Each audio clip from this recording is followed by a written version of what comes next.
Islam menguntungkan, rame-rame teriak Islam. Ketika diminta berjihad, berkorban, berjuang, rame-rame mengundurkan diri. Wa minhum sabiqum bil khairati biiznillah. Di antara mereka ada yang setelah menerima Al-Quran lalu berlomba-lomba mengamalkannya, berlomba-lomba melaksanakannya. Jangan sampai yang baca Quran dengan suara merdu dapat piala, yang mengamalkan Quran dengan konsekuen dapat penjara.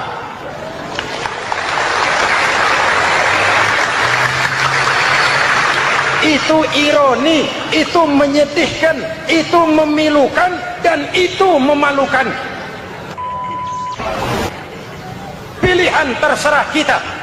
Satu hadis Rasulullah mengajarkan begini: man ja'alal Qur'ana amamahu qadahu ilal jannah, wa man ja'alal Qur'ana khalfahu saqahu ilan nar.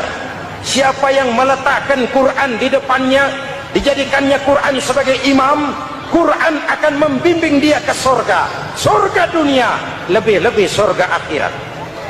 Sebaliknya, siapa yang meletakkan Quran di belakang, dibelakanginya ajaran Quran, Quran akan mendorong dia ke neraka, neraka dunia, lebih-lebih neraka akhirat. Quran imam apa makmum? Kita makmum apa imam? Makmum ikut imam apa imam ikut makmum? Makmum ikut imam. Jikalau Quran adalah imam, jikalau kita adalah makmum, ke barat kata Quran, ke barat kita berangkat. Ke timur kata Quran, ke timur kita menuju. Halal kata Quran, itu yang kita ambil.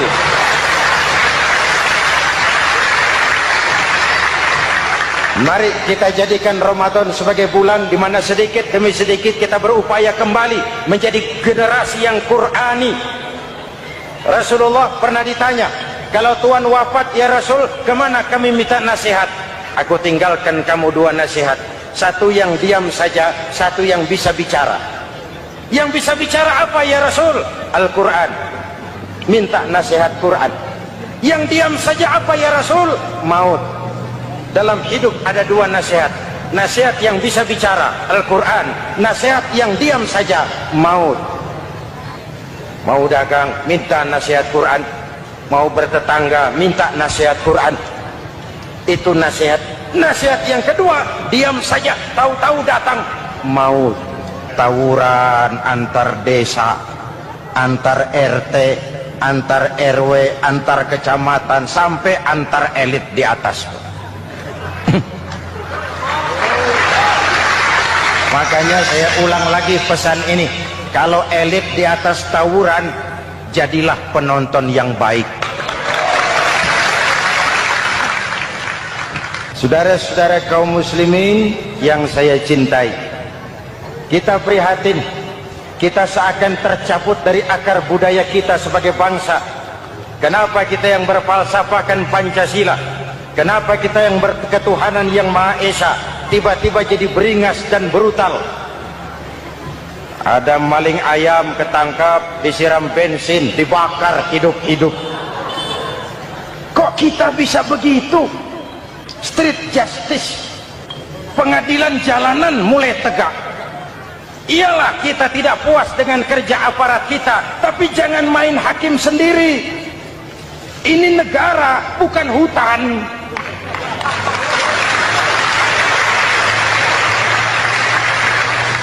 Jangan mencegah kemunkaran dengan menegakkan kemunkaran baru. Oleh hal-hal yang sepele yang mestinya kita bisa mencari jalan keluar dengan baik. Ayo luruskan saf, rapatkan barisan, satukan langkah, tautan hati. Kita satu umat yang satu, diikat oleh Al-Quran. Hanya dengan kebersamaan kita akan mampu menata hari esok yang lebih baik atas dasar keadilan dan kebenaran. Dulu Muhammad Toha teriak takbir ngadepi Belanda. Bung Tomo teriak takbir ngadepi Belanda. Ayeuna takbir ngadepi batur sadulur salembur. Nanaonan.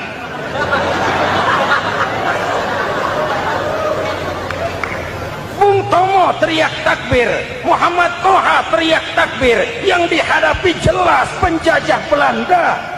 Kita ngadepi saudara sendiri, Allahu Akbar, yang sana teriak Allahu Akbar, setan tepuk tangan di tengah. Yuk kita rukun, yuk kita kompak, yuk kita bersatu, yuk kita pulang, yuk.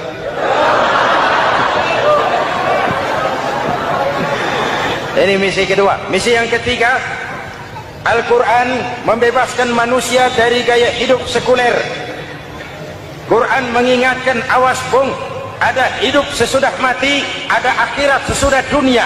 Lebih untung orang yang percaya akhirat daripada yang tidak. Paling tidak hidupnya normatif. Contoh, saudara yakin akhirat ada, lalu saudara hidup baik-baik, menjauhi yang munkar, meninggalkan yang haram, saudara sujud, puasa, jihad, lalu saudara mati. Setelah mati ternyata akhirat tidak ada ruginya. Paling kurang kita sudah dicatat sebagai orang baik.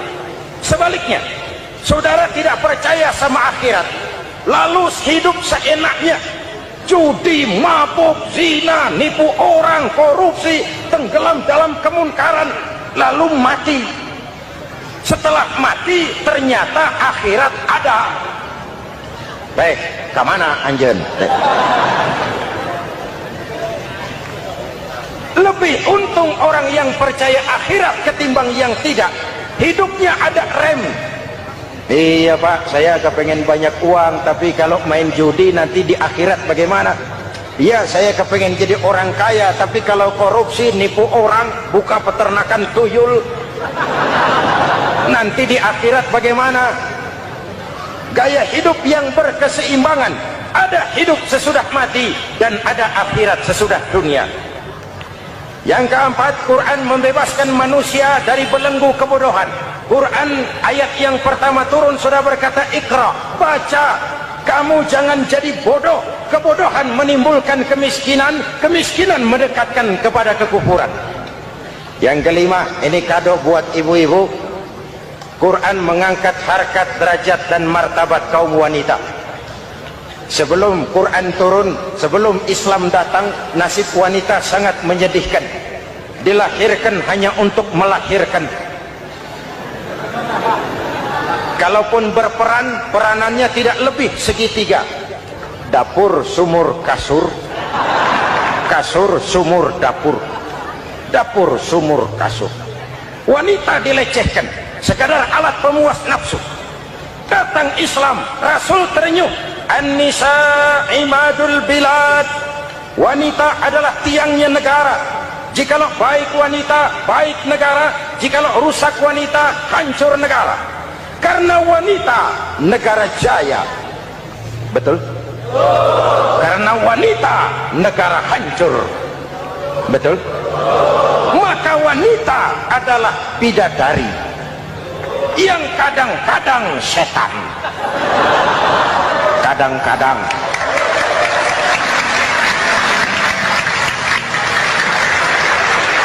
Karena yang hadir di sini bidadari semua. Ibu bapak, saudara-saudara hadirin yang saya hormati. Lalu bagaimana sikap kita terhadap Al-Quran?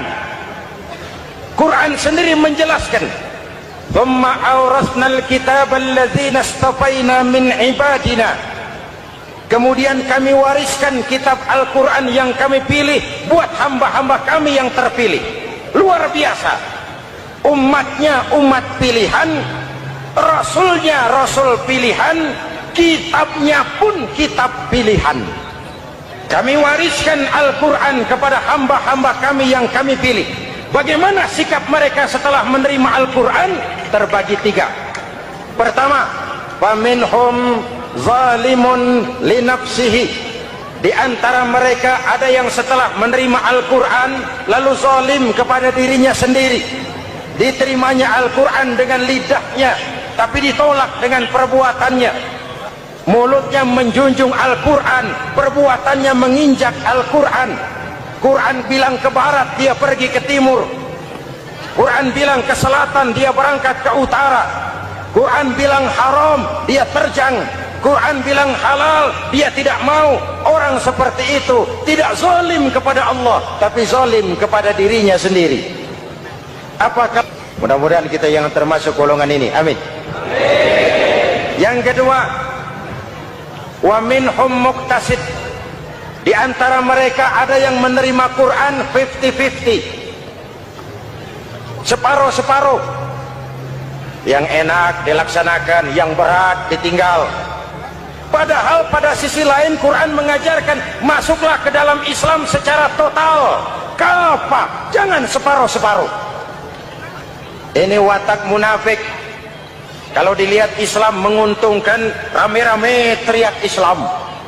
Ketika diminta berjihad, diminta berkorban, diminta zakat, rame-rame mengundurkan diri.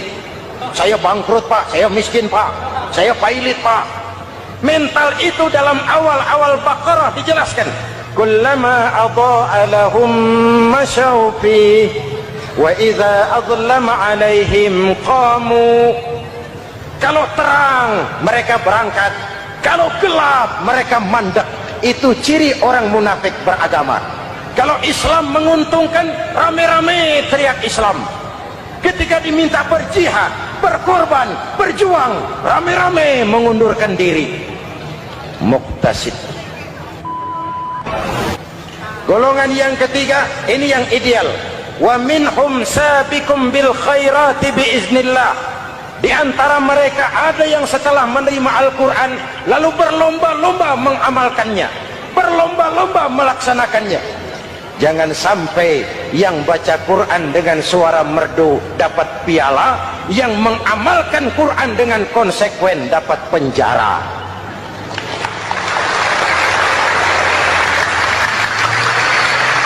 Itu ironi, itu menyedihkan, itu memilukan, dan itu memalukan. Pilihan terserah kita. Satu hadis Rasulullah mengajarkan begini: man ja'alal Qur'ana amamahu qadahu ilal jannah, wa man ja'alal Qur'ana khalfahu saqahu ilan nar. Siapa yang meletakkan Quran di depannya, dijadikannya Quran sebagai imam, Quran akan membimbing dia ke surga, surga dunia, lebih-lebih surga akhirat. Sebaliknya, siapa yang meletakkan Quran di belakang, dibelakanginya ajaran Quran, Quran akan mendorong dia ke neraka, neraka dunia, lebih-lebih neraka akhirat. Quran imam apa makmum? Kita makmum apa imam? Makmum ikut imam apa imam ikut makmum? Makmum ikut imam. Jikalau Quran adalah imam, jikalau kita adalah makmum, ke barat kata Quran, ke barat kita berangkat. Ke timur kata Quran, ke timur kita menuju. Halal kata Quran, itu yang kita ambil.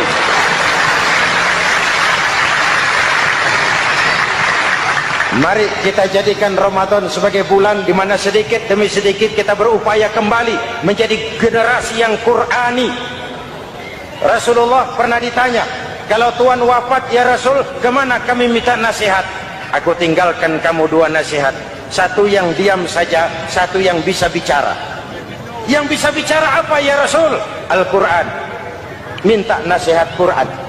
Yang diam saja apa ya Rasul? Maut. Dalam hidup ada dua nasihat. Nasihat yang bisa bicara, Al-Quran. Nasihat yang diam saja, maut. Kok kita bisa begitu? Street justice, pengadilan jalanan mulai tegak. Iyalah kita tidak puas dengan kerja aparat kita, tapi jangan main hakim sendiri. Ini negara, bukan hutan.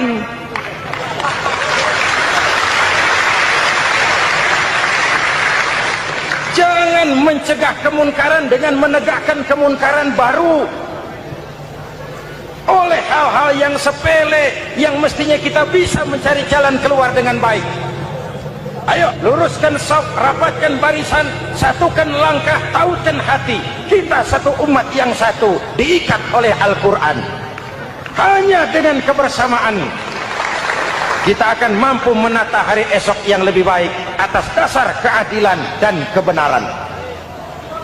Dulu teh Muhammad Toha teriak takbir ngadepi Belanda. Bung Tomo teriak takbir ngadepi Belanda. Ayeuna takbir ngadepi batur sadulur salembur. Nanaonan.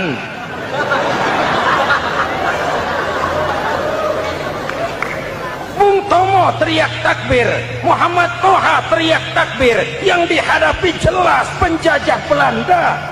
Kita ngadepi saudara sendiri, Allahu Akbar, yang sana teriak Allahu Akbar, setan tepuk tangan di tengah. Yuk kita rukun yuk, kita kompak yuk, kita bersatu yuk, kita pulang yuk.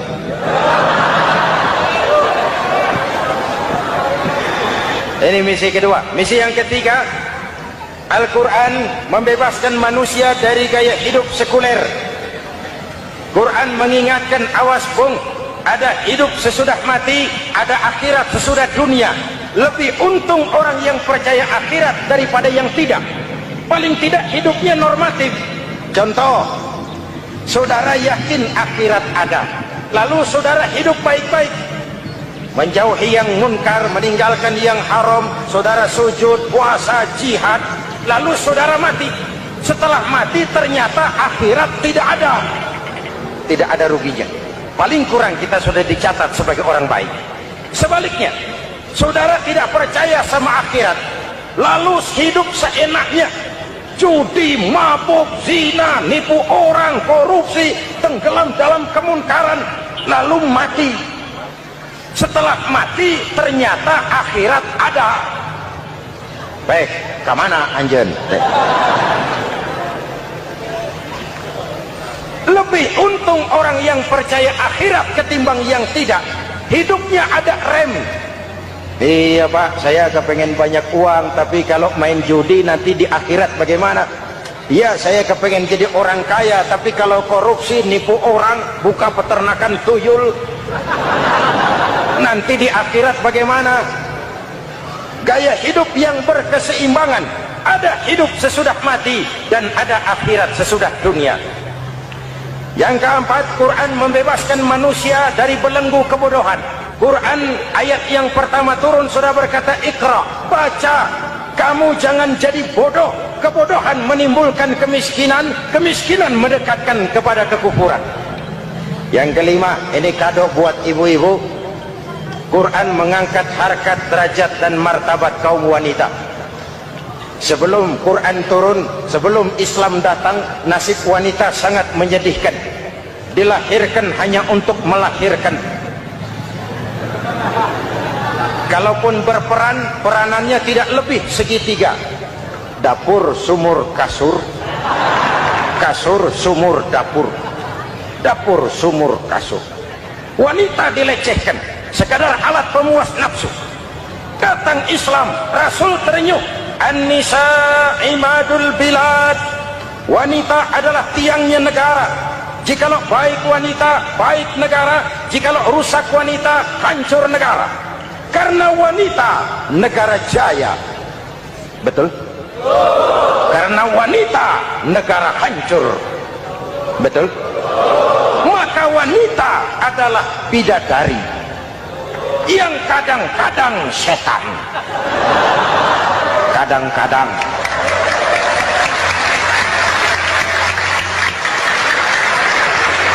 Ini yang hadir di sini bidadari semua. Ibu bapak, saudara-saudara hadirin yang saya hormati. Lalu bagaimana sikap kita terhadap Al-Quran? Quran sendiri menjelaskan, "Tsumma awrasnal kitab alladzina istafaina min ibadina." Kemudian kami wariskan kitab Al-Quran yang kami pilih buat hamba-hamba kami yang terpilih. Luar biasa. Umatnya umat pilihan, Rasulnya Rasul pilihan, kitabnya pun kitab pilihan. Kami wariskan Al-Quran kepada hamba-hamba kami yang kami pilih. Bagaimana sikap mereka setelah menerima Al-Quran? Terbagi tiga. Pertama, faminhum zalimun li nafsihi. Di antara mereka ada yang setelah menerima Al-Quran lalu zalim kepada dirinya sendiri. Diterimanya Al-Quran dengan lidahnya, tapi ditolak dengan perbuatannya. Mulutnya menjunjung Al-Quran, perbuatannya menginjak Al-Quran. Quran bilang ke barat, dia pergi ke timur. Quran bilang ke selatan, dia berangkat ke utara. Quran bilang haram, dia terjang. Quran bilang halal, dia tidak mau. Orang seperti itu tidak zalim kepada Allah, tapi zalim kepada dirinya sendiri. Apa kalau kita, mudah-mudahan kita yang termasuk golongan ini, amin. Yang kedua, wa minhum muqtasid. Di antara mereka ada yang menerima Quran 50-50, separuh-separuh. Yang enak dilaksanakan, yang berat ditinggal.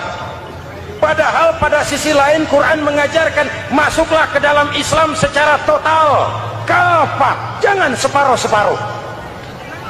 Ini watak munafik. Kalau dilihat Islam menguntungkan, rame-rame teriak Islam. Ketika diminta berjihad, diminta berkorban, diminta zakat, rame-rame mengundurkan diri. Saya bangkrut pak, saya miskin pak, saya pailit pak. Mental itu dalam awal-awal Baqarah dijelaskan. Kullama adha'a lahum masyaw fih wa idza adlama alaihim qamu. Kalau terang mereka berangkat, kalau gelap mereka mandek. Itu ciri orang munafik beragama. Kalau Islam menguntungkan, rame-rame teriak Islam. Ketika diminta berjihad, berkorban, berjuang, rame-rame mengundurkan diri. Muqtasid. Golongan yang ketiga, ini yang ideal. Wa minhum sabiqum bil khairati biiznillah. Di antara mereka ada yang setelah menerima Al-Quran lalu berlomba-lomba mengamalkannya, berlomba-lomba melaksanakannya. Jangan sampai yang baca Quran dengan suara merdu dapat piala, yang mengamalkan Quran dengan konsekuen dapat penjara.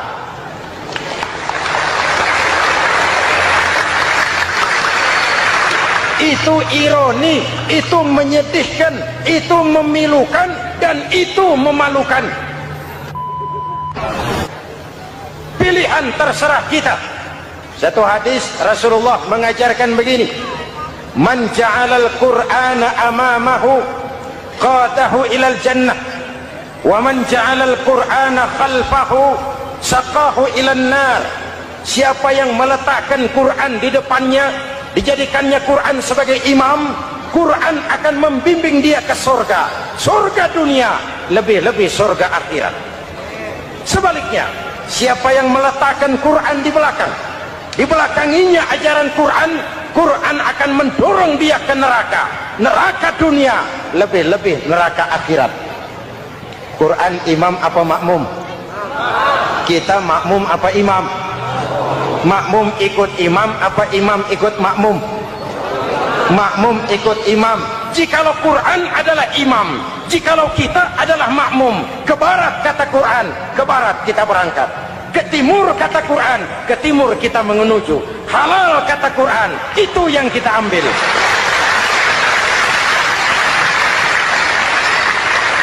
Mari kita jadikan Ramadan sebagai bulan di mana sedikit demi sedikit kita berupaya kembali menjadi generasi yang Qurani. Rasulullah pernah ditanya, kalau Tuhan wafat ya Rasul, kemana kami minta nasihat? Aku tinggalkan kamu dua nasihat. Satu yang diam saja, satu yang bisa bicara. Yang bisa bicara apa ya Rasul? Al-Quran. Minta nasihat Quran. Yang diam saja apa ya Rasul? Maut. Dalam hidup ada dua nasihat. Nasihat yang bisa bicara, Al-Quran. Nasihat yang diam saja, maut. Mau dagang, minta nasihat Quran. Mau bertetangga, minta nasihat Quran. Itu nasihat. Nasihat yang kedua, diam saja, tahu-tahu datang, maut. Makanya anggap ini Ramadan terakhir yang diberikan Allah kepada kita, karena tahun depan tidak ada jaminan kita bertemu Ramadan. Manfaatkan 10 yang akhir untuk meningkatkan nilai ibadah kita kepada Allah Subhanahu wa ta'ala. Kan kita prihatin kadang-kadang tawuran antar desa. antar RT, antar RW, antar kecamatan, sampai antar elit di atas. Makanya saya ulang lagi pesan ini, kalau elit di atas tawuran, jadilah penonton yang baik. Saudara-saudara kaum muslimin yang saya cintai, kita prihatin, kita seakan tercabut dari akar budaya kita sebagai bangsa. Kenapa kita yang berfalsafahkan Pancasila, kenapa kita yang berketuhanan yang Maha Esa tiba-tiba jadi beringas dan brutal? Ada maling ayam ketangkap, disiram bensin, dibakar hidup-hidup. Kok kita bisa begitu? Street justice, pengadilan jalanan mulai tegak. Iyalah kita tidak puas dengan kerja aparat kita, tapi jangan main hakim sendiri. Ini negara, bukan hutan.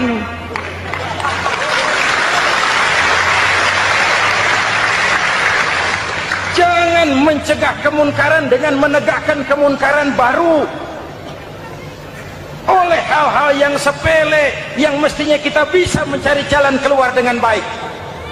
Ayo luruskan saf, rapatkan barisan, satukan langkah, taukan hati. Kita satu umat yang satu, diikat oleh Al-Quran. Hanya dengan kebersamaan kita akan mampu menata hari esok yang lebih baik atas dasar keadilan dan kebenaran. Dulu teh Muhammad Toha teriak takbir ngadepi Belanda. Bung Tomo teriak takbir ngadepi Belanda. Ayeuna takbir ngadepi batur sadulur salembur. Nanaonan.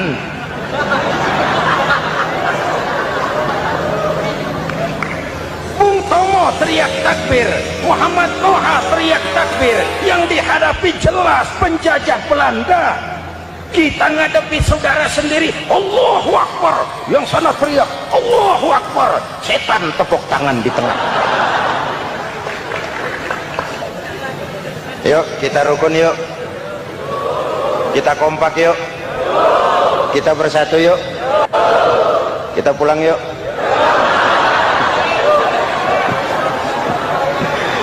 Ini misi kedua. Misi yang ketiga, Al-Quran membebaskan manusia dari gaya hidup sekuler. Quran mengingatkan, awas bung, ada hidup sesudah mati, ada akhirat sesudah dunia. Lebih untung orang yang percaya akhirat daripada yang tidak. Paling tidak hidupnya normatif. Contoh, saudara yakin akhirat ada, lalu saudara hidup baik-baik, menjauhi yang munkar, meninggalkan yang haram, saudara sujud, puasa, jihad, lalu saudara mati. Setelah mati ternyata akhirat tidak ada ruginya. Paling kurang kita sudah dicatat sebagai orang baik.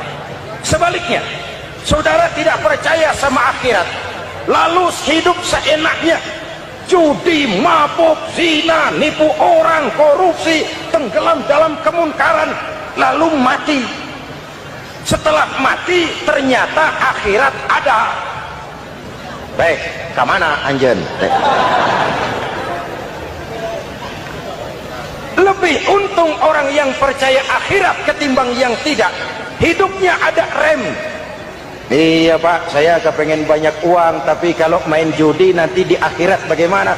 Iya, saya kepengen jadi orang kaya, tapi kalau korupsi, nipu orang, buka peternakan tuyul, nanti di akhirat bagaimana? Gaya hidup yang berkeseimbangan, ada hidup sesudah mati dan ada akhirat sesudah dunia. Yang keempat, Quran membebaskan manusia dari belenggu kebodohan. Quran ayat yang pertama turun sudah berkata, Iqra, baca, kamu jangan jadi bodoh. Kebodohan menimbulkan kemiskinan, kemiskinan mendekatkan kepada kekufuran. Yang kelima, ini kado buat ibu-ibu, Quran mengangkat harkat, derajat dan martabat kaum wanita. Sebelum Quran turun, sebelum Islam datang, nasib wanita sangat menyedihkan. Dilahirkan hanya untuk melahirkan. Kalaupun berperan, peranannya tidak lebih segitiga. Dapur, sumur, kasur. Kasur, sumur, dapur. Dapur, sumur, kasur. Wanita dilecehkan, sekadar alat pemuas nafsu. Datang Islam, Rasul terenyuh. An-nisa imadul bilad. Wanita adalah tiangnya negara. Jikalau baik wanita, baik negara. Jikalau rusak wanita, hancur negara. Karena wanita, negara jaya. Betul? Karena wanita, negara hancur. Betul? Maka wanita adalah bidadari yang kadang-kadang setan. Kadang-kadang.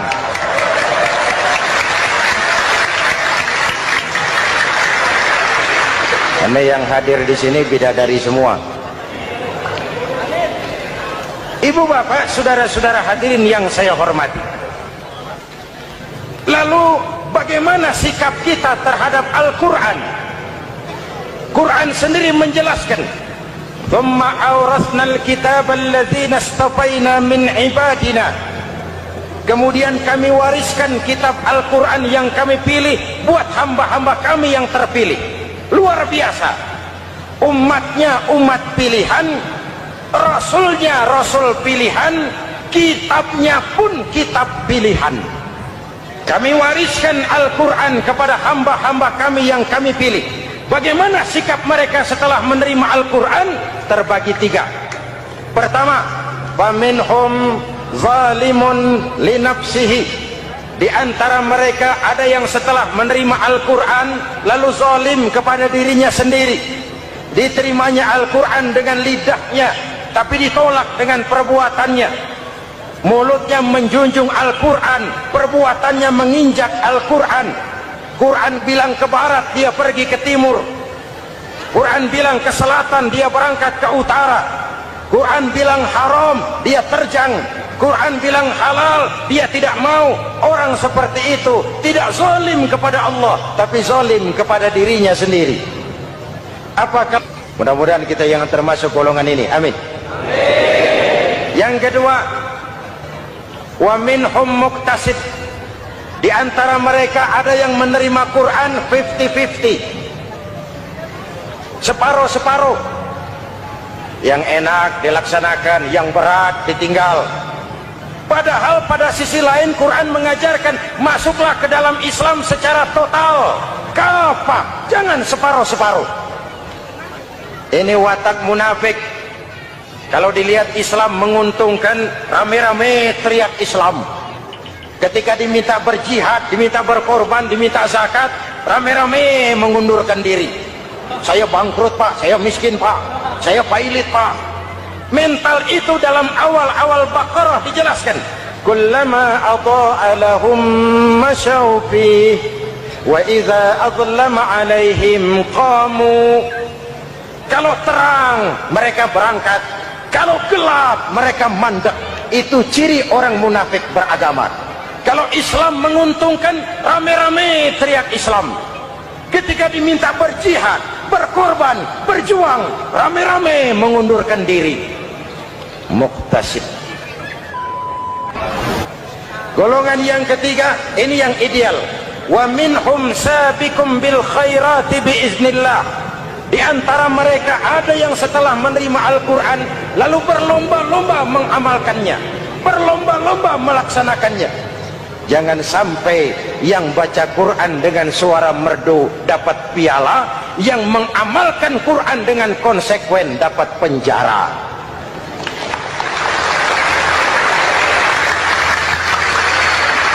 Itu ironi, itu menyedihkan, itu memilukan, dan itu memalukan. Pilihan terserah kita. Satu hadis Rasulullah mengajarkan begini, man ja'alal qur'ana amamahu qadahu ilal jannah, wa man ja'alal qur'ana khalfahu saqahu ilan nar. Siapa yang meletakkan Quran di depannya, dijadikannya Quran sebagai imam, Quran akan membimbing dia ke surga, surga dunia, lebih-lebih surga akhirat. Sebaliknya, siapa yang meletakkan Quran di belakang, dibelakanginya ajaran Quran, Quran akan mendorong dia ke neraka, neraka dunia, lebih-lebih neraka akhirat. Quran imam apa makmum?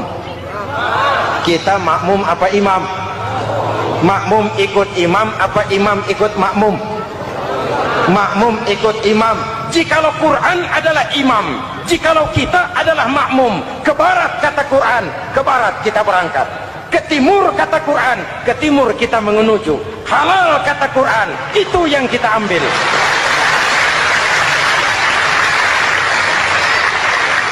Mari kita jadikan Ramadan sebagai bulan di mana sedikit demi sedikit kita berupaya kembali menjadi generasi yang Qurani. Rasulullah pernah ditanya, kalau Tuhan wafat ya Rasul, kemana kami minta nasihat? Aku tinggalkan kamu dua nasihat, satu yang diam saja, satu yang bisa bicara. Yang bisa bicara apa ya Rasul? Al-Quran. Minta nasihat Quran. Yang diam saja apa ya Rasul? Maut. Dalam hidup ada dua nasihat, nasihat yang bisa bicara Al-Quran, nasihat yang diam saja maut. Kok kita bisa begitu? Street justice, pengadilan jalanan mulai tegak. Iyalah kita tidak puas dengan kerja aparat kita, tapi jangan main hakim sendiri. Ini negara bukan hutan.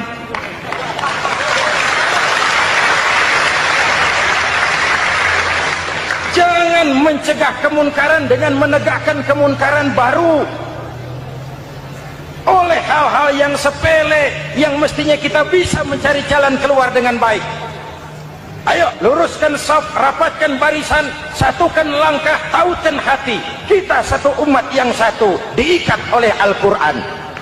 Hanya dengan kebersamaan kita akan mampu menata hari esok yang lebih baik atas dasar keadilan dan kebenaran. Dulu Muhammad Toha teriak takbir ngadepi Belanda. Bung Tomo teriak takbir ngadepi Belanda. Ayeuna takbir ngadepi batur sadulur salembur. Nanaonan.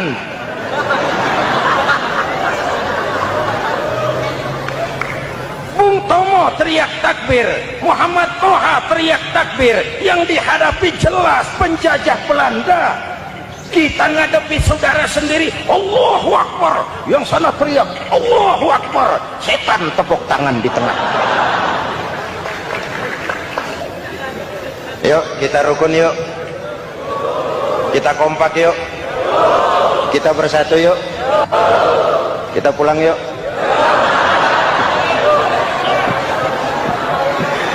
Ini misi kedua. Misi yang ketiga, Al-Quran membebaskan manusia dari gaya hidup sekuler.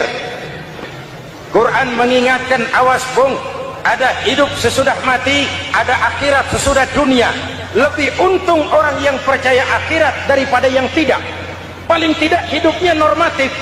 Contoh, saudara yakin akhirat ada, lalu saudara hidup baik-baik, menjauhi yang munkar, meninggalkan yang haram, saudara sujud, puasa, jihad, lalu saudara mati. Setelah mati ternyata akhirat tidak ada ruginya. Paling kurang kita sudah dicatat sebagai orang baik. Sebaliknya, saudara tidak percaya sama akhirat, lalu hidup seenaknya, judi, mabuk, zina, nipu orang, korupsi, tenggelam dalam kemunkaran, lalu mati. Setelah mati ternyata akhirat ada. Baik, kemana anjen? Lebih untung orang yang percaya akhirat ketimbang yang tidak. Hidupnya ada rem. Iya pak, saya kepengen banyak uang, tapi kalau main judi nanti di akhirat bagaimana? Iya, saya kepengen jadi orang kaya, tapi kalau korupsi, nipu orang, buka peternakan tuyul, nanti di akhirat bagaimana? Gaya hidup yang berkeseimbangan. Ada hidup sesudah mati dan ada akhirat sesudah dunia. Yang keempat, Quran membebaskan manusia dari belenggu kebodohan. Quran ayat yang pertama turun sudah berkata, Iqra, baca, kamu jangan jadi bodoh. kebodohan menimbulkan kemiskinan, kemiskinan mendekatkan kepada kekufuran. Yang kelima, ini kado buat ibu-ibu, Quran mengangkat harkat, derajat dan martabat kaum wanita. Sebelum Quran turun, sebelum Islam datang, nasib wanita sangat menyedihkan. Dilahirkan hanya untuk melahirkan. Kalaupun berperan, peranannya tidak lebih segitiga. Dapur, sumur, kasur. Kasur, sumur, dapur. Dapur, sumur, kasur. Wanita dilecehkan, sekadar alat pemuas nafsu. Datang Islam, Rasul terenyuh. An-nisa imadul bilad. Wanita adalah tiangnya negara. Jikalau baik wanita, baik negara. Jikalau rusak wanita, hancur negara. Karena wanita, negara jaya. Betul? Karena wanita, negara hancur. Betul? Maka wanita adalah bidadari yang kadang-kadang setan. Kadang-kadang.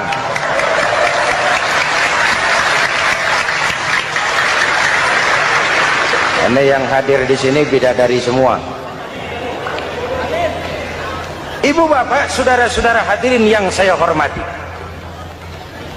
Lalu bagaimana sikap kita terhadap Al-Quran?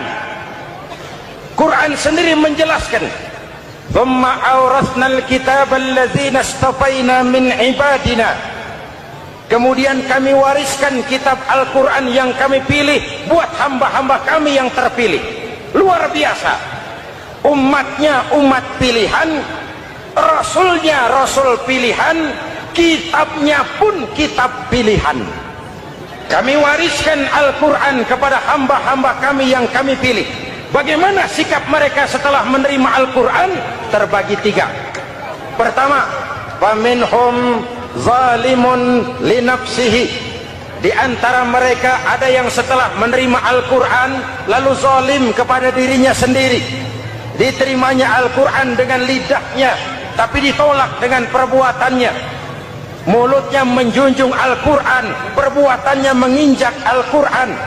Quran bilang ke barat, dia pergi ke timur. Quran bilang ke selatan, dia berangkat ke utara. Quran bilang haram, dia terjang. Quran bilang halal, dia tidak mau. Orang seperti itu tidak zalim kepada Allah, tapi zalim kepada dirinya sendiri. Apa kalau kita, mudah-mudahan kita yang termasuk golongan ini, amin. Yang kedua, wa minhum muqtasid. Di antara mereka ada yang menerima Quran 50-50, separuh-separuh. Yang enak dilaksanakan, yang berat ditinggal. Padahal pada sisi lain Quran mengajarkan masuklah ke dalam Islam secara total, kafah, jangan separuh-separuh.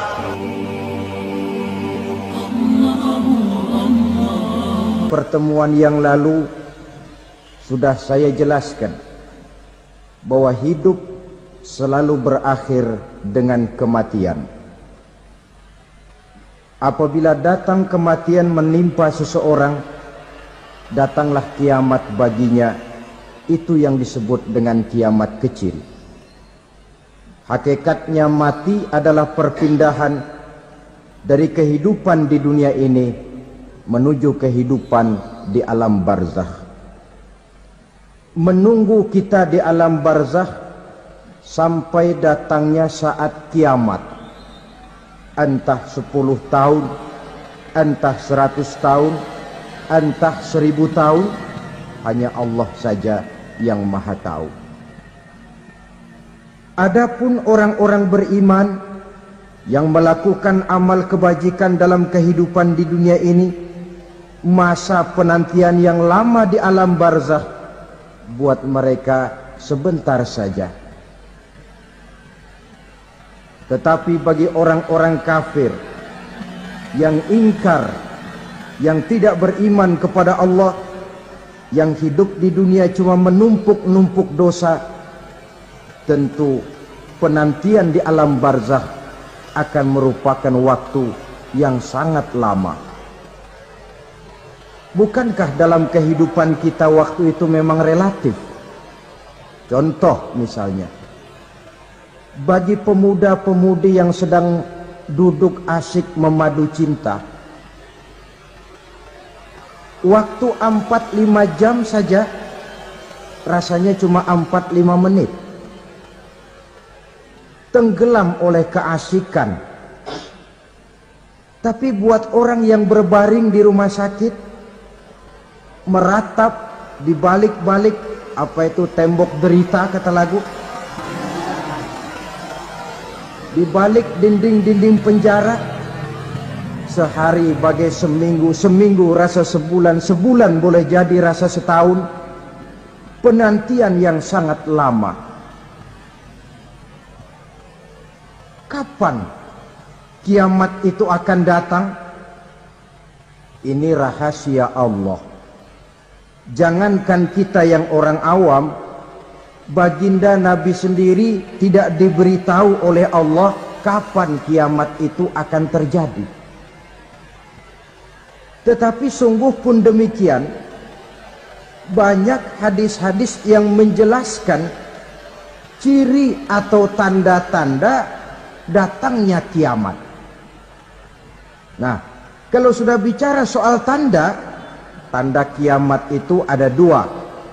Pertama yang disebut alamatus sughra, tanda-tanda kecil. Ini waktunya masih ada tenggang. Ada yang dinamakan alamatul kubra, tanda-tanda besar, artinya kiamat sudah diambang pintu. Apa tanda-tanda kecil dari datangnya hari kiamat itu? Misalnya kata Nabi, apabila ilmu sudah diangkat oleh Allah, artinya apabila ulama sudah banyak wafat, minat orang belajar agama berkurang, lalu kebodohan nampak merajalela di mana-mana, zina dikerjakan secara terbuka, minuman-minuman keras jadi kebanggaan, itu termasuk di antara tanda-tanda kecil terjadinya hari kiamat. Apalagi misalnya iza waladatil ammatu rabbataha, apabila budak sudah melahirkan tuan. Apa maksudnya? Ada yang mentafsirkan apabila anak sudah bisa membudaki orang tuanya. Orang tua yang melahirkan dia, yang membesarkan dia, demi setelah si anak besar jadi orang berpangkat, bertitel, berharta, berkedudukan, jadilah orang tua itu budaknya. Sehingga sering dibilang kalau orang tua kaya, anak jadi raja. Tapi kalau anak yang kaya, orang tua sering jadi budak. Apalagi munculnya fitnah yang bergelombang, timbul perang antara dua bangsa yang besar, waktu berjalan terasa sangat pendek sekali. Itu merupakan tanda di antara tanda-tanda kiamat. Termasuk di dalamnya sulit membedakan mana laki, mana perempuan.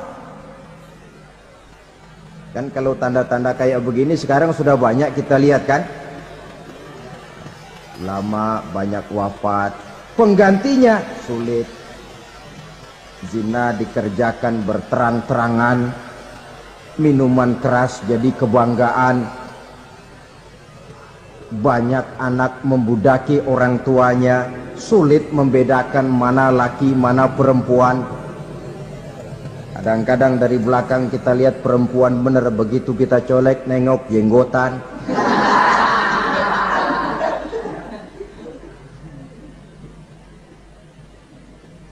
Ini termasuk tanda-tanda kecil, masih ada tenggang sampai akan terjadinya kiamat itu. Nah, yang dimaksud dengan tanda-tanda besar, ini tanda besar artinya kiamat sudah diambang pintu. Pertama, matahari terbit dari sebelah barat. Apabila matahari sudah terbit dari arah sebelah barat, tertutuplah sudah pintu taubat. Bersabda Nabi kita, la taqumus sa'atu hatta tatlu'a syamsu min maghribiha. tidak akan datang hari kiamat sampai matahari terbit dari arah sebelah barat. Wa iza tala'at, manakala matahari telah terbit dari arah sebelah barat, wa ra'ahan nasu, manusia banyak menyaksikan itu, amanu ajma'un, mereka pun lalu beriman. Yang tadinya kafir, yang tadinya ingkar, yang tadinya membangkang, setelah melihat matahari terbit dari sebelah barat, buru-buru beriman, berlomba-lomba mengucap 2 kalimat syahadat. Tapi apa yang terjadi? Kata Nabi, wadzalika hina la yanfa'u nafsan imanuha lam takun amanat min qabl. Hari itu adalah hari yang iman sudah tidak berguna lagi bagi seseorang apabila sebelumnya memang dia tidak pernah beriman. Au kasabat fi imaniha khaira, atau beriman tetapi tidak pernah melakukan kebajikan di dalam keimanannya itu. Hari yang sudah kasib, hari yang sudah terlambat, beriman tidak akan ada gunanya lagi. Ini pelajaran buat kita. Sebelum sang surya terbit dari sebelah barat, sebelum nafas sampai di tenggorokan, artinya pintu taubat masih terbuka. Kalau 2 hal itu sudah terwujud, nafas sudah sampai di kerongkongan atau matahari sudah terbit dari arah sebelah barat, tertutuplah sudah pintu taubat. Tak ada lagi gunanya pangkat, jabatan, harta, bahkan beriman pun dalam suasana macam itu. Too late, kata orang Kulon. Sudah terlambat. Matahari terbit dari arah sebelah barat. Itu tanda besar, artinya kiamat sudah di ambang pintu. Lalu apalagi tanda besar? Munculnya Dajjal. Dajjal artinya pendusta-pendusta yang menyesatkan manusia. Ada 2 macam Dajjal, saudara. Ada Dajjal kecil. Ini Dajjal kelas teri. Kalau ini sejak zaman Rasulullah sudah ada itu. Tiap zaman ada. Di zaman Rasulullah misalnya ada yang bernama Aswad al-Unsi dari Yaman. Ada yang namanya Musailamah al-Kazzab dari Yamamah. Ada yang namanya Ibnu Sayyad dari Madinah. Ini Dajjal di zaman Rasul. Musailamatul Kazzab memproklamirkan diri jadi nabi dia. Di zaman Rasul masih hidup. Ini Dajjal zaman Nabi. Di zaman sahabat muncul Dajjal. Di zaman kita sekarang ini Dajjal pun gentayangan. Dajjal kelas teri. Kerjanya mendustakan manusia, menyesatkan manusia, memalingkan manusia dari jalan yang benar dan diridhoi oleh Allah Subhanahu wa taala. Adapun yang merupakan tanda besar dari datangnya kiamat, Dajjal kelas kakap. Pembohong-pembohong besar yang menyesatkan masyarakat manusia berpaling dari jalan Allah mengikuti jalan mereka. Apa sih ciri Dajjal itu? Kata Nabi dalam hadis Bukhari Muslim, Inna Dajjala, sesungguhnya yang namanya Dajjal itu yakhruju, satu saat akan muncul mendekati hari kiamat. Wa inna ma'ahu ma'an, si Dajjal ini membawa air. Wanaran, dan juga membawa api. 2 simbol. Di tangan yang satu dia bawa air, di tangan yang satu dia bawa api. Wa ammal ladzi yarahu an-nasu ma'an fanarun. Adapun yang orang banyak lihat air, hakikatnya adalah api. Yang dilihat api, hakikatnya adalah air. Oleh sebab itu, kalau api yang ditawarkan, ambillah air. Kalau air yang ditawarkan, pilihlah api. Maksudnya apa ini? Ini bahasa simbol, saudara-saudara.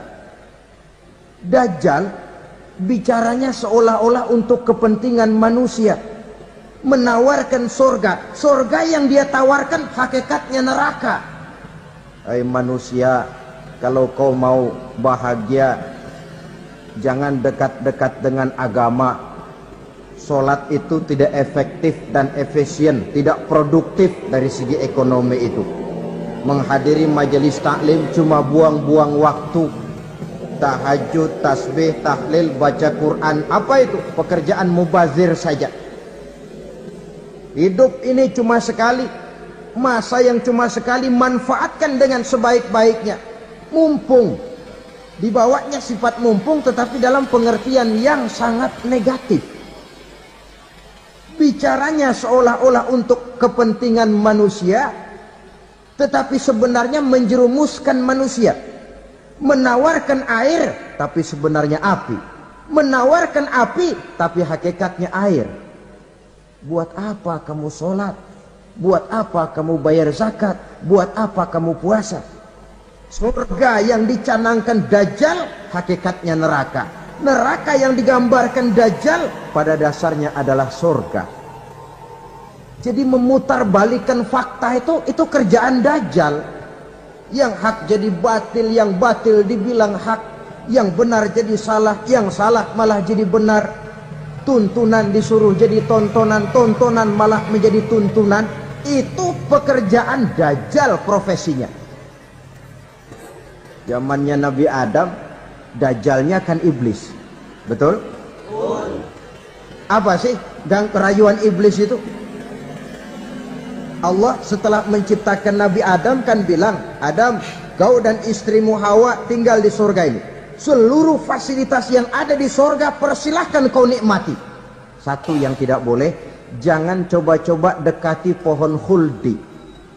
Dekat saja jangan, apalagi sampai memetiknya. Datang Dajjal yang namanya iblis ini. Adam, kamu tahu nggak kenapa tidak boleh makan buah khuldi? Ya nggak tahu, pokoknya saya dilarang. Bodoh kamu Dam. Khuldun artinya kekal. Kalau kamu makan itu buah, kau akan kekal di surga buat selamanya. Allah tidak kepengen, maka dilarang kamu makan buah khuldi. Kalau kau ingin kekal di surga Adam, makan saja. Saya bicara begini ini untuk kepentingan kamu Adam. Ini kan ciri-ciri Dajjal. Bicaranya sih seolah-olah untuk kepentingan Nabi Adam, hakikat sebenarnya menjerumuskan Nabi Adam supaya ingkar dan melanggar larangan dari Allah Subhanahu wa ta'ala. Jadi setelah muncul Dajjal, timbul kekacauan-kekacauan di masyarakat. Banyak yang terpengaruh, terpedaya dan terpesona. Termasuk mereka yang memproklamirkan diri jadi nabi. Mereka yang memproklamirkan diri jadi rasul di zaman sesudah Rasulullah wafat, itu adalah Dajjal-Dajjal. Maka saya ingatkan, kalau di zaman kita sekarang ini ada orang ngaku jadi nabi, ada orang ngaku jadi rasul, biar bahasa Arabnya kental, Quran hafal, hadis ribuan hadis hafal, biar pakai serban sampai menyengser ke tanah, bahasa Arabnya fasih, tapi dia mengaku jadi nabi, jadi rasul, kita umat Islam wajib tidak percaya. Wajib untuk tidak percaya. Itulah Dajjal-Dajjal zaman kita sekarang ini. Tidak mustahil mereka datang mempengaruhi orang-orang awam supaya berpaling dari Rasulullah, mengikuti mereka. Nah, di akhir zaman nanti, mendekati hari kiamat, Dajjal ini muncul. Dajjal kelas kakap, menyesatkan masyarakat manusia untuk berpaling dari Islam, mengikuti seruan mereka. Apalagi di antara datangnya kiamat itu, tanda yang besar itu, turunnya Nabiullah Isa Al-Masih, putra Maryam. Menurut berbagai hadis yang sahih, Nabi Isa Al-Masih nanti akan turun lagi, tidak membawa risalah yang baru, tapi meluruskan risalah Islam ini yang telah banyak ditinggalkan oleh masyarakat. Bahkan ada hadis menjelaskan beliau akan membunuh Nabi, mematahkan kayu-kayu salib, lalu melaksanakan haji dan umrah mengikuti syariat Nabi Muhammad, bukan membawa agama baru. Menjadi semacam mujaddid, reformer, menyelamatkan manusia dari bisikan Dajjal. Bahkan ada riwayat yang menjelaskan bahwa Nabi Isa berhasil mengalahkan Dajjal, mengembalikan masyarakat manusia kembali kepada ajaran Islam yang datang dari Allah, dibawa oleh Rasulullah Sallallahu Alaihi Wasallam. Dengan kata lain, turunnya Nabi Isa bukan sebagai Nabi dan Rasul baru, tetapi mengikuti syariat Nabi kita Muhammad Sallallahu Alaihi Wasallam. Saudara hadirin, ibu-ibu hadirat yang saya hormati, kemudian apalagi di antara tanda-tanda besar akan datangnya kiamat itu? Keluarnya asap atau awan. Kata Nabi, inna min asrati sa'ah dukhanan yamla'u ma bainal masyriqi wal maghrib. Di antara tanda-tanda kiamat munculnya awan atau asap yang memenuhi antara langit dan bumi. Ini pun diperkuat dalam surah Ad-Dukhan ayat 10. Fartaqib yauma ta'tis sama' bidukhanin mubin fayughshan nas hadza azabun ali. Bagi orang-orang yang beriman, mereka biasa-biasa saja. Tapi bagi orang kufur, datangnya asap dan awan ini merupakan azab yang kelewat pedih. Barangkali sedikit mendekati gambaran tentang azab yang pedih ini, saya ingatkan alam pikiran kita kepada peristiwa yang belum lama terjadi. Pernah dengar berita bocornya reaktor nuklir di Chernobyl, Uni Soviet? Pernah dengar? Bocornya reaktor nuklir di Chernobyl yang mengakibatkan ratusan bahkan sangat mungkin ribuan nyawa. Cuma satu reaktor. Bagaimana kalau seluruh cadangan nuklir yang dimiliki oleh para negara adik kuasa ini diledakkan? Bahkan yang konon menurut catatan, cadangan nuklir yang dimiliki bersama oleh Amerika dan Rusia sekarang ini sudah sanggup memusnahkan 6 miliar manusia. 1,5 kali lebih banyak dari jumlah manusia yang nongkrong di permukaan bumi ini. Saudara-saudara hadirin yang saya hormati, lalu saat mendekati hari kiamat, apalagi tandanya? Setelah Nabi Isa wafat, pada saat turunnya yang kedua kali, lalu Allah meniupkan angin sejuk.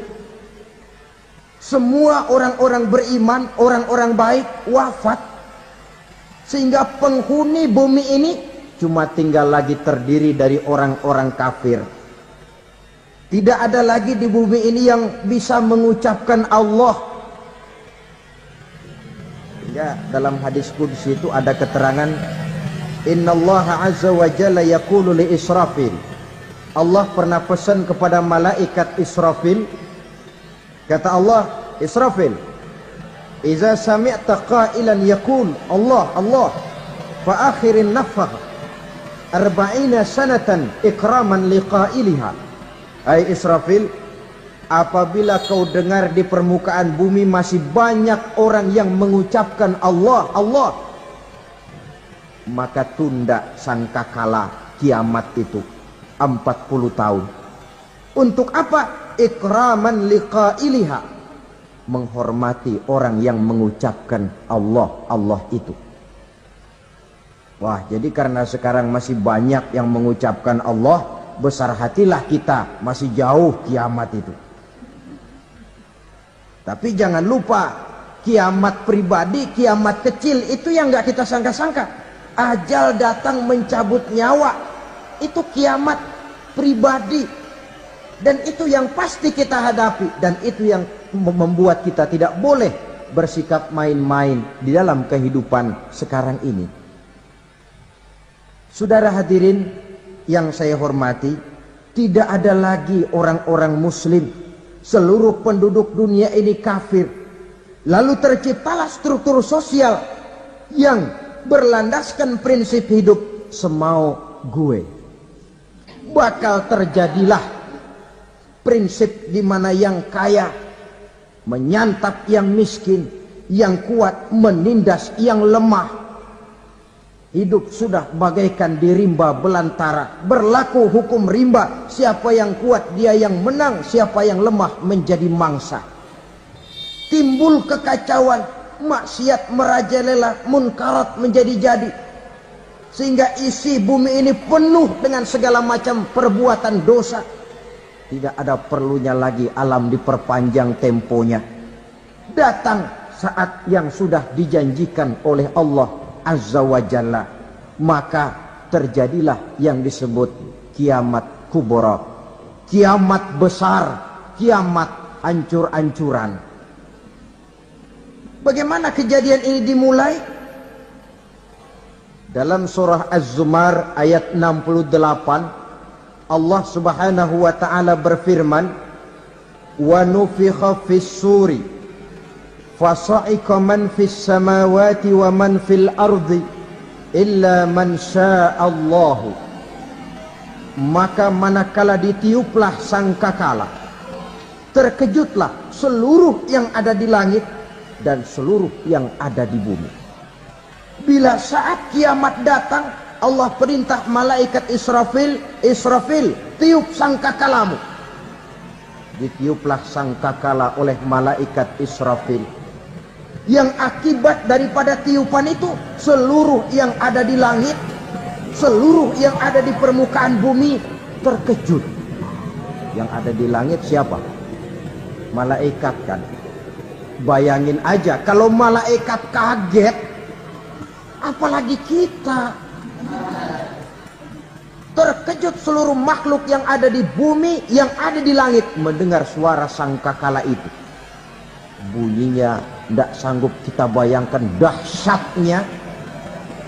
Ledakan nuklir, ledakan neutron, belum apa-apa ketimbang bunyi sangkakala malaikat Israfil ini.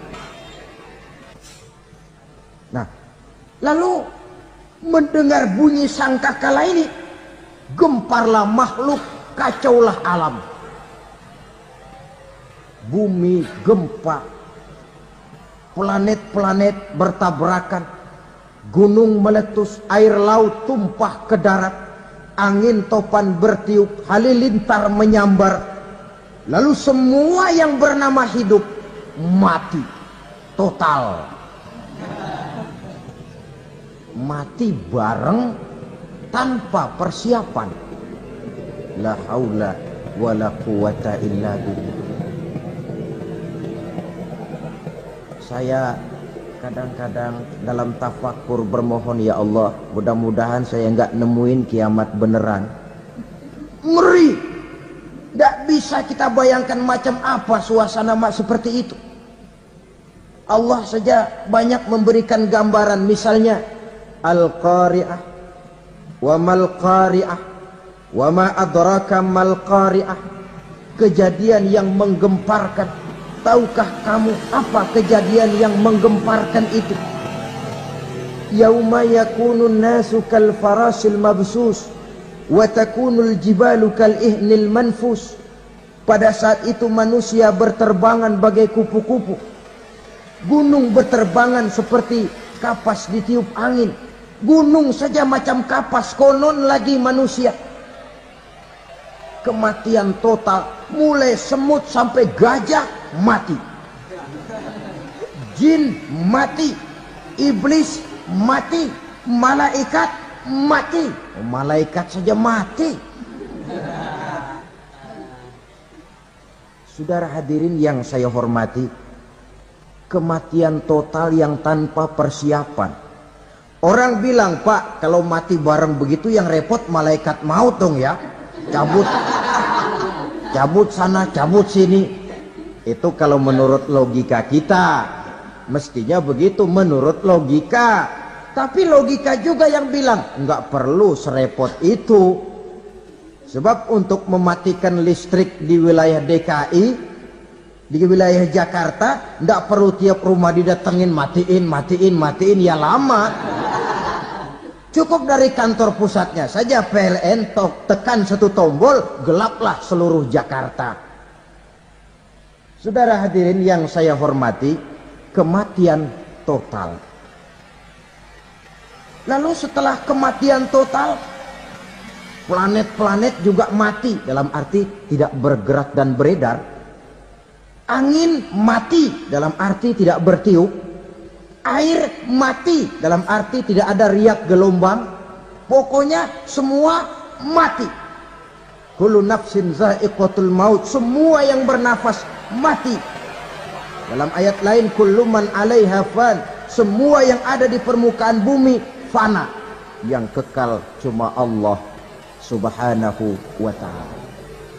Yang paling belakang mati malaikat maut dan malaikat Israfil. Tapi mati juga sesuai dengan janji Allah. Menurut hadis Bukhari Muslim dari Abi Hurairah, masa tenggang waktu antara kematian total pada tiupan sangkakala pertama dengan proses kebangkitan pada tiupan sangkakala kedua 40 lamanya.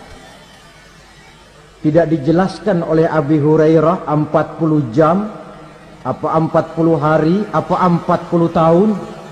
Hadis-hadis cuma menyebutkan 40 saja. Sunyi alam, yang tinggal cuma Allah saja lagi. Ketika itu Allah berseru-seru, katanya, limanil mulkul yauma, siapa para penguasa hari ini?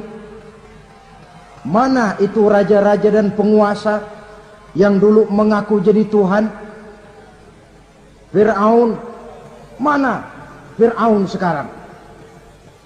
Yang dulu jadi raja, merasa berhasil, sombong, lalu tidak mau turun-turun dari kekuasaannya, sampai kepada puncak kekurang ajarannya mengangkat diri jadi Tuhan. Mana itu Fir'aun? Namrus, mana sekarang Namrus? La ilaha illa ana, ternyata tidak ada Tuhan lain selain daripada aku, kata Allah. Proses kemudian, saudara-saudara, turunlah hujan dari langit. 40 lamanya hujan itu. Tidak jelas juga 40 jam atau 40 hari. Setelah air turun membasahi, datanglah tiupan sangkakala yang kedua. Semua yang bernama mati bangkit dari kuburnya masing-masing. Ini yang disebut Yaumul Ba'thi, hari kebangkitan. Allahu Akbar. Pada saat kita bangkit dari kubur kita masing-masing, kumpul di padang mahsyar namanya. Bayangin aja, saya sendiri nggak sanggup bayangin. Manusia sejak zaman Adam sampai zaman kiamat kumpul bareng di tempat sama. Berapa banyaknya itu?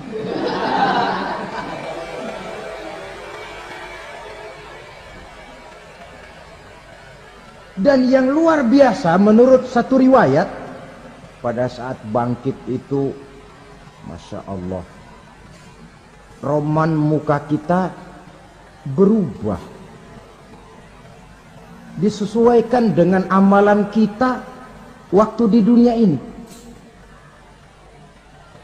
Barang siapa yang waktu di dunia amalannya itu amalan tikus,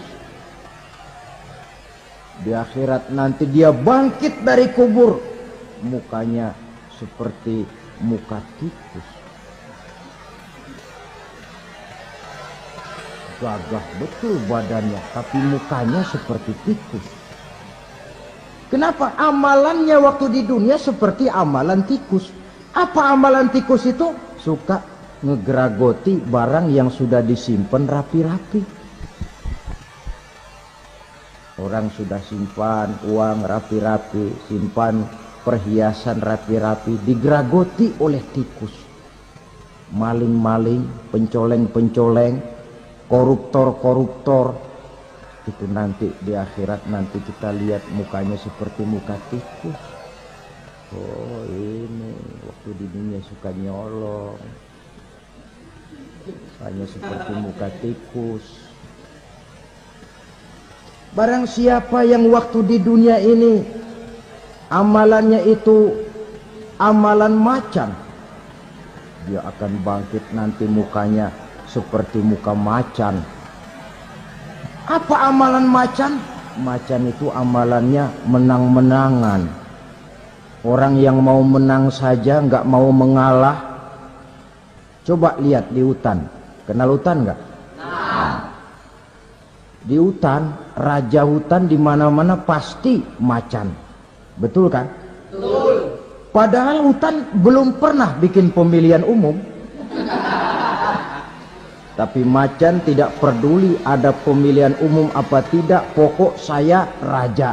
Sebab apa? Macan jadi raja itu bukan karena benar, tapi karena kuat jadi raja. Setelah dia jadi raja, rakyat hutan yang mesti dilindungi malah dimakan oleh raja macan. Kambing rakyat hutan dimakan oleh macan. Ayam rakyat hutan dimakan oleh macan. Itu nanti kita lihat di akhirat itu mukanya seperti muka macan, gagah betul. Lalu barang siapa yang di dunia ini amalannya itu seperti amalan anjing, nanti dia punya muka seperti muka anjing. Apa amalan anjing? Pertama, anjing itu kalau disuruh jaga rumah dia tidak bisa membedakan mana maling mana tamu. Biar yang datang maling kalau bawa tulang, anjing kalem.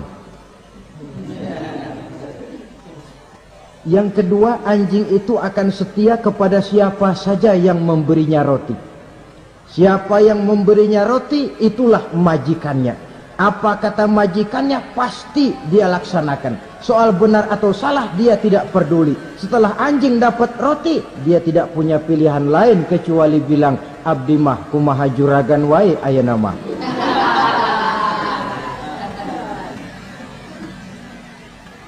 Saudara hadirin yang saya hormati, berkumpul di padang mahsyar, tiap orang sibuk dengan persoalannya masing-masing. Matahari waktu itu didekatkan oleh Allah, panas luar biasa. Ada yang saking panasnya itu mencucurkan peluh keringat sampai sebatas mata kakinya. Ada yang keringatnya sampai sedengkulnya, ada yang keringatnya sampai sepusatnya, ada yang keringatnya mengalir sampai sebahunya, ada yang kelelap oleh keringatnya sendiri, sementara orang di sampingnya nggak apa-apa. Bergantung lagi amalan dia waktu di dunia ini. Saudara-saudara, sebagian orang dalam kepanikan padang mahsyar berombong-rombong datang mereka menghadap Nabi Adam. Ya Adam, anta abal bashar. Hai Adam, Tuhan adalah bapak moyang manusia. Kami sebentar lagi akan disidang, dimintakan pertanggungan jawab. Tolonglah kami, hai Adam. Kata Nabi Adam, jangankan nolongin sampean, saya sendiri tanggung jawab di hadapan Allah. Ketika dulu tidak boleh makan khuldi, saya serobot. Sudahlah, urus diri masing-masing saja, nafsi-nafsi. Begitu kata Nabi Nuh, begitu kata Nabi Ibrahim. Tiap orang bertanggung jawab sendiri-sendiri. Ketika itulah saudara-saudara, nikmatnya menjadi umat Nabi besar Muhammad sallallahu alaihi wasallam. Sebab apa? Walaupun menurut abjad kita ini umat paling belakang, karena paling belakang kita ini toh, karena Nabi Muhammad adalah Nabi akhir. tapi akan dihisap lebih dulu, lewat di atas sirat lebih dulu, masuk surga lebih dahulu ketimbang umat-umat belakangan. Ketika Rasul mendekati ajal, beliau tanyakan itu kepada malaikat Jibril. Malaikat Jibril berkata, Muhammad, jangan khawatir, Allah sudah berjanji, inni haramtul jannata ala sairil anbiya hatta tadkhulaha anta, wa haramtuha ala sairil umami hatta tadkhulaha ummatuka. Surga aku haramkan buat seluruh nabi kecuali kalau engkau Muhammad sudah masuk ke dalamnya, dan surga aku haramkan buat seluruh umat kecuali kalau umatmu Muhammad sudah masuk ke dalamnya. Logikanya, walaupun menurut abjad kita umat paling belakang, bakal dihisap paling dulu, lewat di atas sirat paling dulu, masuk surga paling dulu, kalau mampir ke neraka juga paling ya resiko. Jangan mau enaknya aja paling dulu. Saudara hadirin yang saya hormati, setelah masa kebangkitan itu jangan dikira begitu bangkit langsung diperiksa. Masih menunggu menanti ribuan tahun perhitungan padang mahsyar untuk sampai kepada proses yang disebut yaumul hisab, hari perhitungan. Seorang demi seorang bakal dipanggil. Bayangkan saja, kita se-RT saja di absen, kadang-kadang perlu waktu lama. Ini manusia sejak zaman Nabi Adam sampai datang hari kiamat, satu demi satu disidang di hadapan Qadhi Rabbul Jalil. Status sosial copot sudah waktu itu. Yang pernah jadi hartawan di situ tidak lagi kelihatan kehartawanannya. Yang pernah jadi jenderal tidak lagi dipanggil jenderalnya. Yang ustadz tidak lagi dipanggil al-mukarramnya. Seluruh status sosial selesai. Dipanggillah kita seorang demi seorang menghadap Qadhi Rabbul Jalil. Bagaimana proses penghisaban itu? Pertama, proses tanya jawab.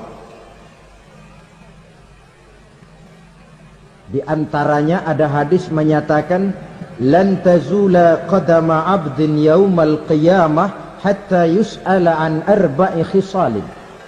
Besok di hari kiamat tidak akan bergeser telapak kaki seorang hamba sampai dia ditanya lebih dulu tentang 4 persoalan. Tentang ilmunya. Kemana ilmu itu diamalkan? Tentang umurnya. Di mana umur itu dihabiskan? Tentang masa mudanya. Kemana masa muda itu dipakai? Tentang hartanya. Dari mana harta itu didapat dan kemana harta itu dibelanjakan. Ini termasuk proses tanya jawab. Jadi kalau istilah pengadilan dunia, nama Fulan bin Fulan. Kamu waktu di dunia diberikan umur panjang untuk apa? Pernah mengalami masa muda, kemana kau habiskan masa remajamu? Kau diamanahkan ilmu, dengan apa ilmumu kau amalkan? Kau diberikan harta, dari mana harta kau dapat, kemana kau belanjakan? Tak seorang pun yang bisa mungkir. Sebab apa? Dikala itu yang menjadi saksi bukan orang. Yang menjadi saksi adalah seluruh anggota badan kita. Tangan bicara, kaki jadi saksi terhadap seluruh amalan yang pernah kita kerjakan pada saat kehidupan di alam dunia ini.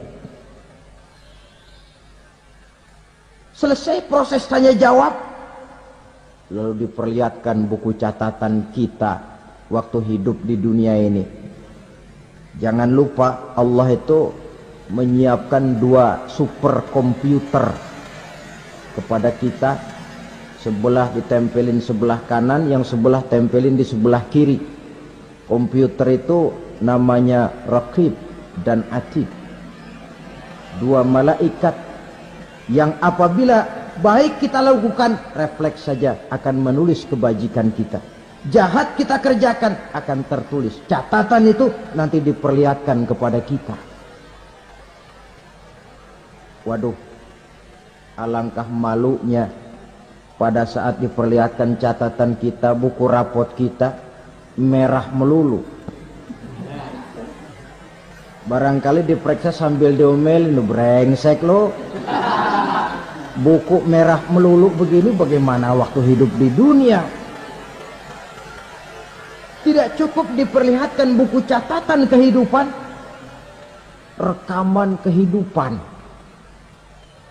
Rekaman kehidupan kita secara utuh sejak terlahir sampai ajal datang merenggut nyawa. Barangkali mirip dengan video sekarang ini, di mana terekam dengan baik seluruh kegiatan kita sejak yang sekecil-kecilnya sampai kepada yang sebesar-besarnya. Untuk kemudian kita pun menerima balasan. In khairan fa khairun wa in syarran fa syarrun. Kalau baik ya baik balasannya, kalau jahat ya jahat juga balasannya. Catatan-catatan kita diberikan. Kalau banyak kebajikannya diberikan di tangan kanan dengan cara yang halus. Kalau banyak kejahatannya diberikan dari sebelah kiri atau dilempar dari belakang. Itulah sebabnya sejak di dunia ini kita sudah mohon kepada Allah. Ketika berwudu membasuh tangan kanan, apa kita bilang? Allahumma a'tini kitabi biyamini wa hasibni hisaban yasira. Ya Allah, berikan saya kitab di tangan kanan, dan kalau saya memang perlu dihisap, hisaplah saya yang seringan-ringannya. Tangan kiri berlindung kita kepada Allah, jangan sampai diberikan kitab di tangan kiri atau dari arah sebelah belakang. Wa a'udzubika an tu'tiya kitabi bishimali aw min wara'i zuhri, dari arah sebelah belakang. Na'udzubillah min dzalik.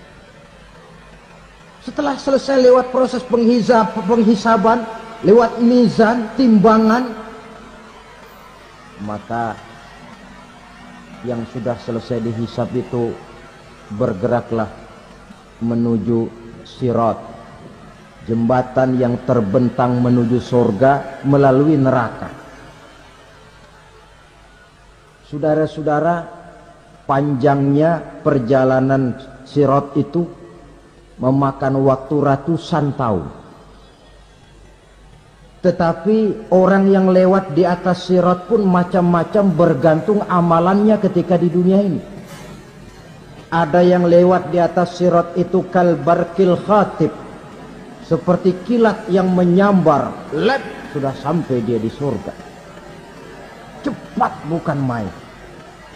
Ada yang lewat di atas sirat itu seperti orang lari-lari. Ada yang lewat di atas sirat itu seperti orang jalan biasa.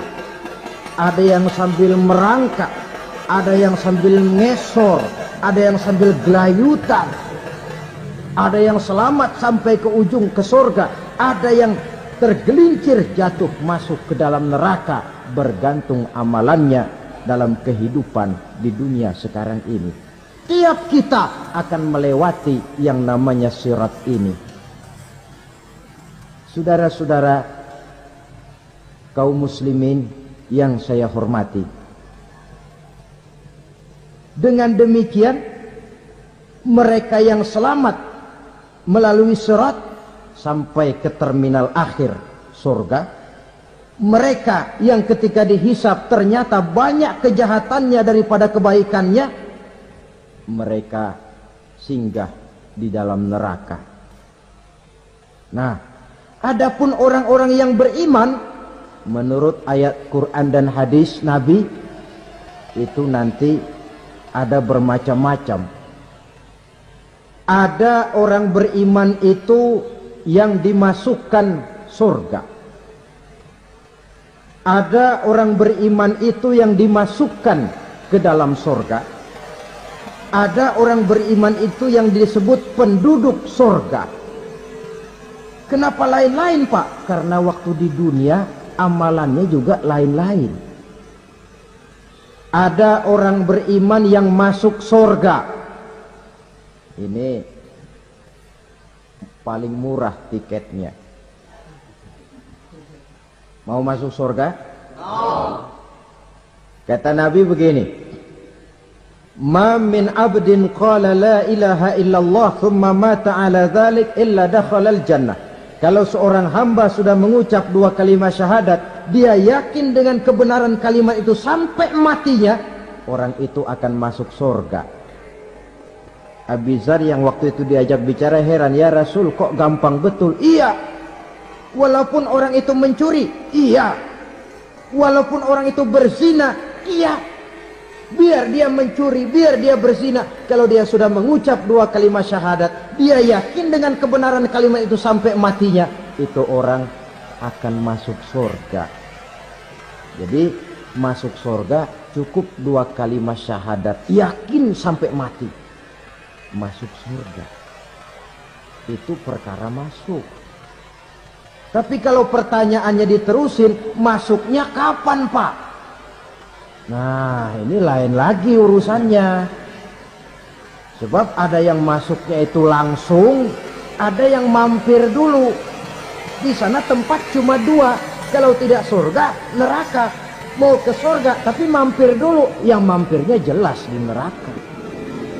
Kenapa? Dalam hadis qudsi ada riwayat, nanti itu di akhirat, setelah Allah selesai mengatur penduduk surga masuk surga, yang neraka masuk neraka, Allah berkata kepada malaikat Malik, malaikat Malik, labaik ya Allah, itu bajingan-bajingan tengik, manusia-manusia durjana yang waktu di dunia tidak mau sujud, jauh dari ulama, gemar melakukan yang munkarat dan maksiat, hidup di tengah masyarakat selalu jadi bibit keonaran, kufur, sudah masuk neraka semua.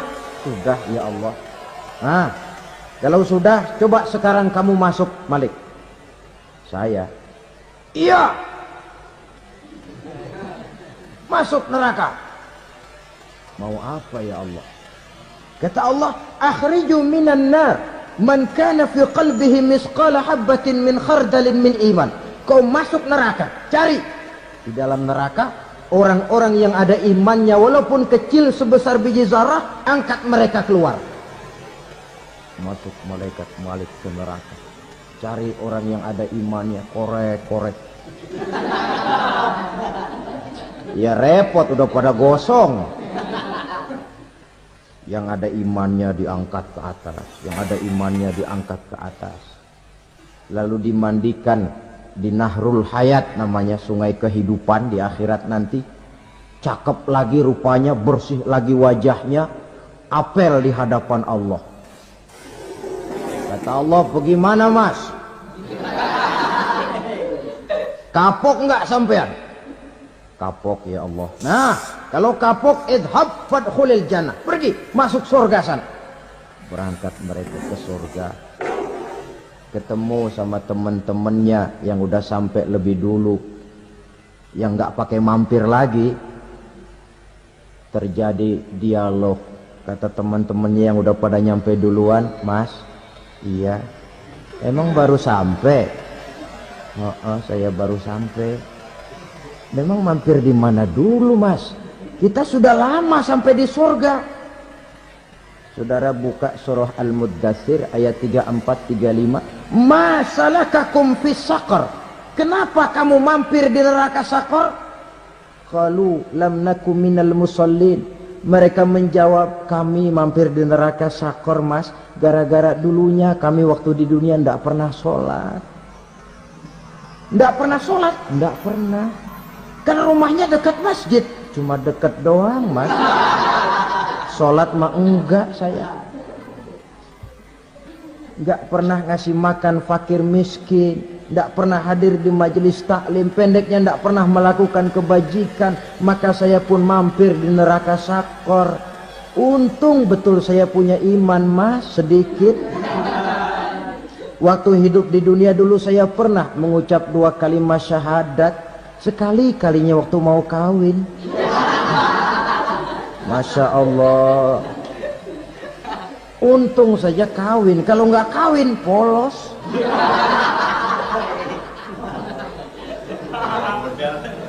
Itu juga pengulu sudah setengah mati ngajarin. Asyhadu alla, asyhaduaan, asyhaduaan.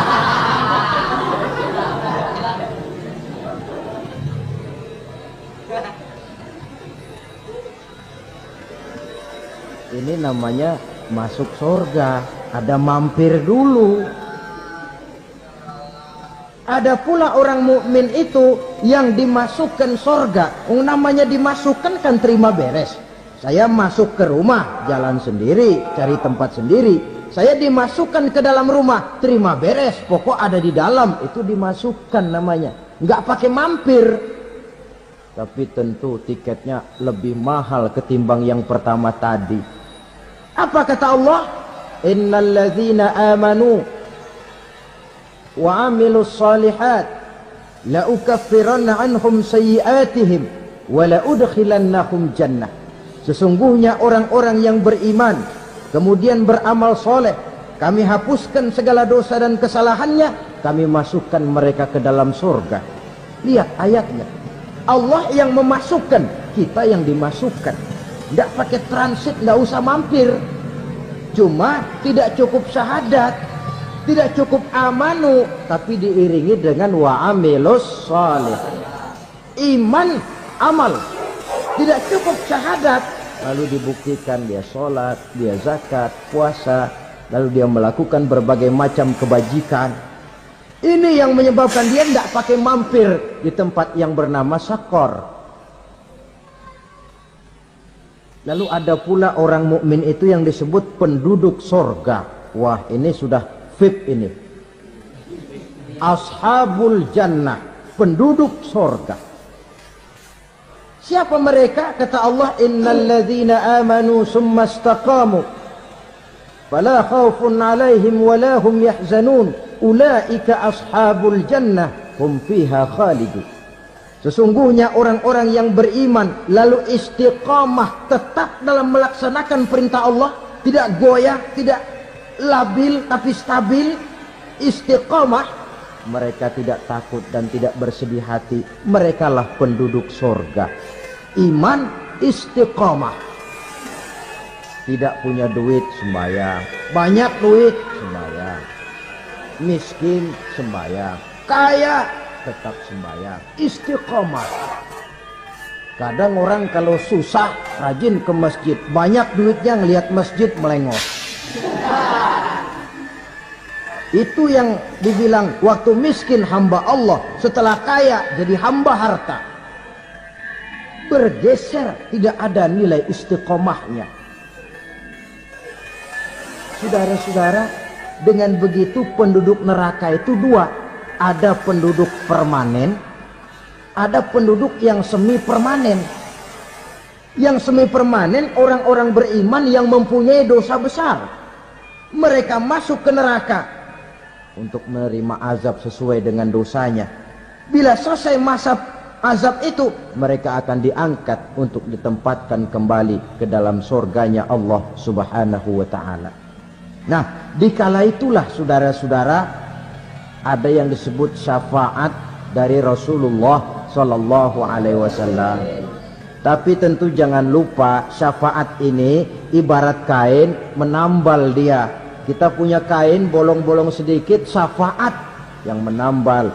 Sholat kita ada kurang dikit, sedekah kita ada campur riak dikit, amalan kita ada tidak karena Allah dikit, kita berharap syafaat.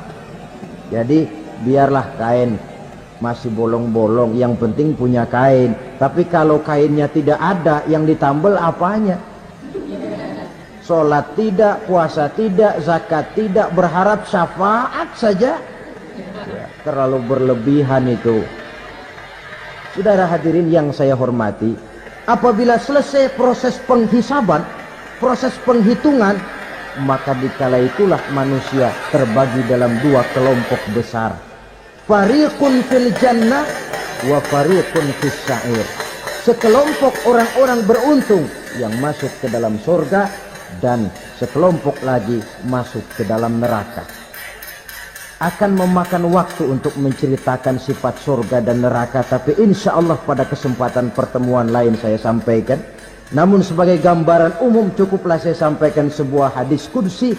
Allah jelaskan, a'dadtu li'ibadiyas salihin ma la 'ainun ra'at wa la uzunun sami'at wa la khatara fi qalbil bashar. Aku sediakan buat hamba-hambaku yang soleh yang tidak pernah terlihat oleh mata, tidak pernah terdengar oleh telinga, dan belum pernah terdetik dalam hati manusia. Jadi kenikmatan surga belum pernah dilihat mata, belum pernah didengar telinga, belum pernah terdetik dalam hati. Pedihnya azab neraka belum pernah terlihat mata, belum pernah terdengar telinga, belum pernah terdetik dalam hati. Saudara hadirin yang saya hormati, oleh karena itu sebagai uraian akhir daripada kiamat ini, marilah sama-sama kita memanfaatkan hidup dengan sebaik-baiknya supaya jangan timbul penyesalan di hari kemudian nanti.